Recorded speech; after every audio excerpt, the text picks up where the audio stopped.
थोडासा वेळ कमी आहे, तुम्हाला भूक पण लागली असेल. आपल्याला अनेक वेळा असं वाटतं की हे फक्त बिग बजेट चित्रपटांसाठी आहे. मी अगदी कमी बजेटमध्ये शाहरुख खानचाच एक चित्रपट दाखवतो, पहेली नावाचा. काही वर्षापूर्वी म्हणजे अमोल पालेकरांनी दिग्दर्शित केलेला पुण्यातले माणूस आहेत. हा जो इफेक्ट तयार केला त्याला टेक्निकल भाषेमध्ये स्मोक इफेक्ट म्हणतात. हा पार्टिकल इफेक्ट आहे. तुम्ही आला पाकळ्या पडलेल्या आहेत गुलाबाच्या, तुमचं पाऊल पडतंय बघून त्या सगळ्या बाजूला पळतायत, असं काही रिअलिस्टिक.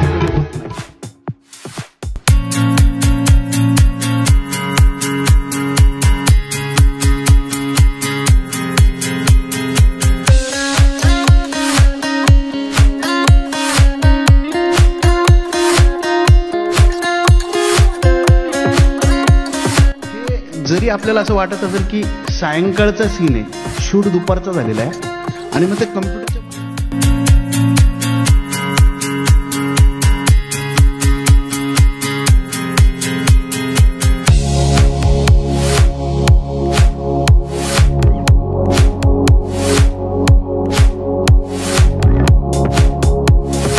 एका वेळेस पडद्यावर दिसत आहेत. कसं काही शक्य आहे? पुन्हा इथे मी तुम्हाला तो ग्रीन क्रोमाचा गंमत सांगितली ना, तीच वापरली गेली.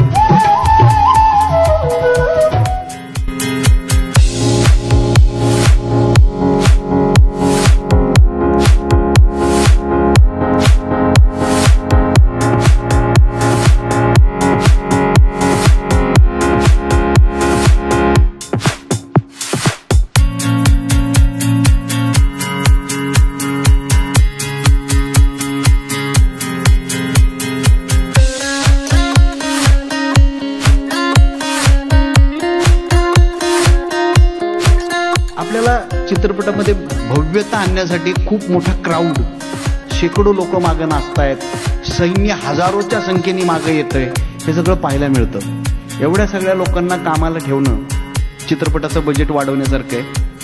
बरं, तेवढ्या सगळ्या लोकांना ट्रेनिंग देणं, त्यांना त्या डिसिप्लिनमध्ये काम करायला लावणं अशक्य असतं. त्यामुळं इथं क्राऊड सिम्युलेशन टेक्नॉलॉजीचा वापर करून अगदी 10-12 लोकांनाच काम करायला लावलं जातं, पण ती वेगवेगळ्या पद्धतीने तुमच्यासमोर अशी मांडली जातात की तिथं जणू काय हजारो.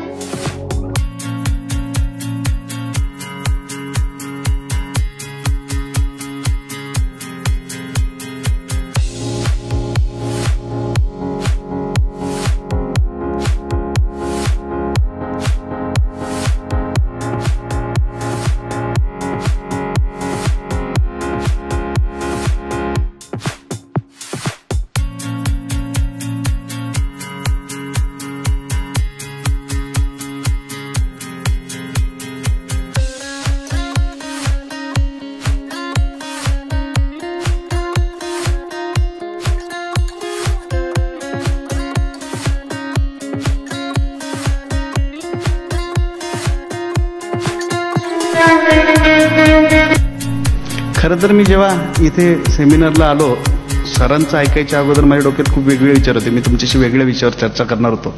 आणि ते सगळं ऐकल्यानंतर म्हटलं थोडंसं हलकं फुलकं बोलूयात.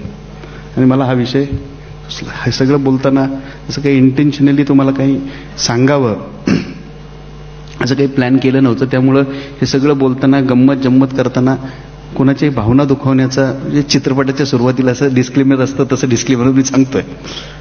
पण एक गोष्ट मला या सगळ्याच्या निमित्ताने अंतिमता सांगावीशी वाटते. 2016 मध्ये या व्हिज्युअल इफेक्ट्स इंडस्ट्रीनं भारतातली उलाढाल सामान्यपणे 4,400 कोटी रुपयांची होती. 4,400 कोटी रुपयांची होती. 2018 मधली ही उलाढाल 2002 वर्षामध्ये ही सामान्यपणे 6,600 कोटीच्या पेक्षा जास्त आहे.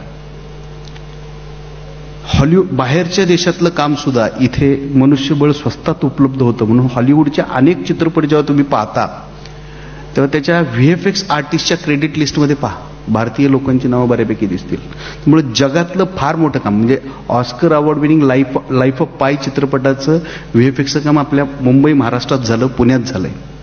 अवतारपासून गॉडजिलापासून अगदी परवापर्यंतचे अव्हेंजर्सपर्यंत या चित्रपटातलं या व्हिज्युअल इफेक्टचं काम पुण्या, मुंबई आणि भारतातल्या शहरांमध्ये होतं हे अनेकांना माहिती नाही. मी हा विषय घेण्याचं कारण असं होतं की लिबरल एज्युकेशनची आपण चर्चा केली की आपल्याकडे जे पोटेन्शियल आहे, मुळात ह्या सगळ्या गोष्टी ह्यांना जे पाहिजे, उडतो, हवेत उडतो, एका हाताने गोळा सोडतो, हे आपल्या पुराणातनं आपल्या संस्कारात इतकं भिनलेलं आहे की त्यांच्यापेक्षा भारी कलाकृती आपण खरं तर निर्माण करू शकतो. पण दुर्दैवाने म्हणजे पावनखिंडीची लढाई आपल्यापैकी कुणाला माहिती नाहीये, पण त्याच कन्सेप्टवर तिकडं 300 चित्रपट बनवतो आणि तो $600 कोटी वगैरेचा उलाढाल करतो. आपलीच गोष्ट आहे आणि ती आपण खरी जगलो, त्यांच्याकडे कोण जगलं का? कारण त्यांची इथं खिंडी आहेत का नाही कुणाला माहिती. लक्षात येते का? असतीलच, भौगोलिक प्रदेश म्हटल्यानंतर ती असणारच आहेत. पण अशा गोष्टी त्यांच्याकडे फार घडल्या असतील आणि आपल्याकडे कशा घडल्या असतील, तर आपल्याकडे रिअलिस्टिक आपल्या जवळ आणि आपल्या अस्मितेचे विषय आहेत. ते बाजीप्रभू देशपांडेंची लढाई आपल्या अस्मितेचा विषय आहे, मोठी लढाई आहे. ते ऐकून पावनखिंडीचं दर्शन घेणं, म्हणजे ज्याच्याकडं काही नाहीये तो सुद्धा कधीतरी मला ती पावनखिंड पाहिजे अशी इच्छा मनी बाळगतो. मग अशा सगळ्या गोष्टींवर आपण त्यांच्यापेक्षा मागं का आहोत? तर आपण कधीच या सगळ्या गोष्टी आपलं मेनस्ट्रीम करिअर असू शकतं म्हणून मानत नाही. आम्ही सामान्यपणे इंजिनिअरिंगला फर्स्ट इयरला किती वायडी होणार आणि किती AT किती मिळणार, आणि मला इंजिनिअरिंगला ह्यालाच त्यालाच ऍडमिशन मिळालं पाहिजे, ह्या ट्रॅडिशनल प्रवाहात चाललेलो आहोत. ह्याच्या नव्या क्षेत्रांच्या संधी तुम्हाला खुणवता येत नाही. याच्याकडे पाहण्याचा दृष्टिकोन मुळात आधी विद्यार्थ्यांकडे कमी असतो आणि मग त्यातून पालकांना तर आधीच उल्हास, त्यात फाल्गुन मास, अशी सगळी परिस्थिती आहे. पण या क्षेत्रातल्या रोजगाराच्या, करिअरच्या आणि यशस्वीतेच्या संधी ह्या प्रचंड आहेत. बाहेरच्या देशातलं येणारं काम हे सगळं. आणि मग इथे काय पाहिजे तर तुमची एक टेक्निकल स्किल्स उत्तम रीतीने डेव्हलप झाली पाहिजे. संगणकाचा या कामासाठी उत्तम वापर करण्याची क्षमता तुमच्यामध्ये निर्माण झाली पाहिजे. आणि ही निर्माण होण्यासाठी पुन्हा त्या ट्रॅडिशनल पद्धतीचं एज्युकेशन उपयोगाचं नाहीये, अजिबात उपयोगाचं नाहीये. कारण त्यात रट्टा मार काम आहे. सरांनी सांगितलं, मी नाही सांगत आहे. घोका. इथे तुम्हाला स्किल डेव्हलप करताना सराव करावा लागेल, प्रॅक्टिस करावी लागेल, नव्या नव्या गोष्टींचा अनुभव घ्यावा लागेल.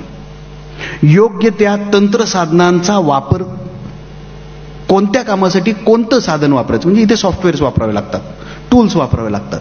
आणि हे काही थोडं थोडं नाही, म्हणजे फक्त त्याच्यावर म्हणजे त्याच्यात अनेक टेक्नॉलॉजीज डेव्हलप होत आहेत बरं का. म्हणजे तुम्ही जर असं म्हणत असाल की ह्याच्यात काय आहे, तर याच्यात आत्ता जगात चालू असलेले रिसर्च आणि डेव्हलप होणाऱ्या नव्या तंत्रज्ञानाच्या संधी सुद्धा प्रचंड आहेत.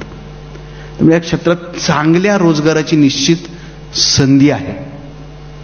सामान्यपणे जे इंजिनिअरिंग करतायत, जे BA, BCom, BSc करतायत आणि त्यांना पुढचं सगळंच अंधारात दिसतंय, मला बऱ्यापैकी या लाईटमुळे थोडासा अंधारच दिसतोय, त्या सगळ्यांनी एक सेकंड ऑप्शन म्हणून याच्याकडे पाहिला पाहिजे असं मला वाटतं. की ठीक आहे, मी हे करतो आणि हे करता करता मध्ये BOC मेकॅनिकल का सुरू केलं, दोन्हीत फरक काय? दोन्हीतनं तुम्ही मेकॅनिकल टेक्निशियन तयार करणार ना. मग एकाच प्रकारच्या गोष्टीला दोन नावं का? अर्थात मी परत त्या सविस्तर विषयामध्ये जाणार नाहीये, पण मित्रांनो खरंच एक आत्मीयतेने एक गोष्ट सांगू इच्छितो की या क्षेत्रातल्या करिअरच्या संधी मला भविष्याच्या दृष्टीनं अतिशय चांगल्या दिसतात. येणाऱ्या काळामध्ये आज जेवढे लोक या क्षेत्रात काम करतायत त्याच्या दुप्पट तिप्पट लोक अवघ्या पुढच्या 5-6 वर्षामध्ये या क्षेत्रामध्ये लागतील. कारण या आत्ताशी हॉलिवूडच्या चित्रपटामधनं हिंदी चित्रपटांमध्ये आलं, आता रिजनल लँग्वेज चित्रपटांपर्यंत त्याची व्याप्ती पोहोचवायची आणि मग आपल्याकडच्या शॉर्ट फिल्म्स आणि या सगळ्यामध्ये याची व्याप्ती जेव्हा पोहोचेल तेव्हा इथे काम करणाऱ्या आवश्यक असणाऱ्या मनुष्यबळाची, बरं हे एवढ्या पुरतं मर्यादित नाहीये बरं का, म्हणजे हे फिल्म 3D बनवण्यासाठी, त्याच्यानंतर हॉलोजन टेक्नॉलॉजीमध्ये, त्यानंतर एज्युकेशनसाठी, या सगळ्यासाठी या टेक्नॉलॉजीचा भविष्यात फार मोठ्या प्रमाणात वापर होणार आहे. आत्ता माणसंच कमी आहेत काम करायला, त्यामुळं आधी हे लोक वापरत आहेत.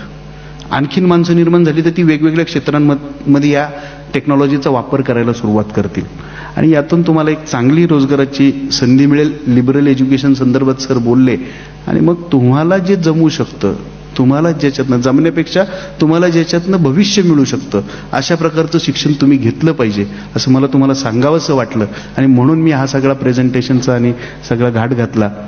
खरं तर म्हणजे मी आल्या त्यांना पण मी शेवटच्या क्षणाला निर्णय घेतला. तुमच्या सगळ्यांच्या टीमचं मी मनापासून आभार मानतो.